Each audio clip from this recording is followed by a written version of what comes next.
في دقيقة واحدة هقول لك خلاصة كتاب Atomic Habits، الكتاب اللي بيقول لك ازاي تغير حياتك بالكامل من غير ما تقلبها فوق تحت. كل الناس عندها أهداف، بس مش كل الناس عندها نظام. الناجحين مش أذكى، هما بس بيعملوا الحاجة الصح كل يوم من غير ما يزهقوا.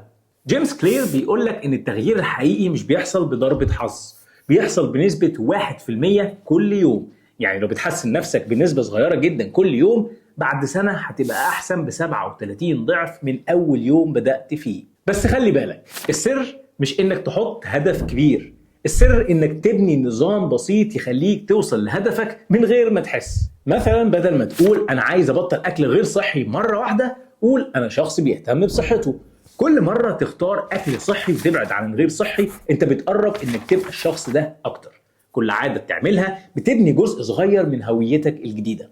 جيمس بيقسم تكوين أي عادة ل4 مراحل.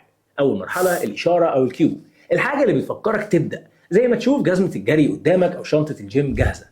تاني حاجة الرغبة أو الكريفنج، الدافع اللي بيخليك عايز تعملها، الإحساس بعد الجري أو بعد الإنجاز. 3 الاستجابة أو الريسبونس، الفعل نفسه إنك تقوم وتجري فعلا.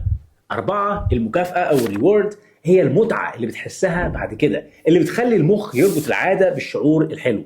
وده سر كل عادة ناجحة، خليها سهلة واضحة ومرضية. مش محتاج تعمل مجهود خارق، محتاج تعمل خطوة صغيرة كل يوم من غير ما توقف. التغيير مش بيحصل لما تعمل حاجة ضخمة، بيحصل لما تعمل حاجة صغيرة بس كل يوم. كل عادة بتختارها النهاردة هي خطوة جديدة بتقرب بيها من الشخص اللي نفسك تبقى عليه. ابدأ بخطوة بسيطة وافتكر، اللي بيكسب مش اللي بدأ بسرعة، اللي بيكسب هو اللي مكمل حتى بعد ما الحماس بيخلص.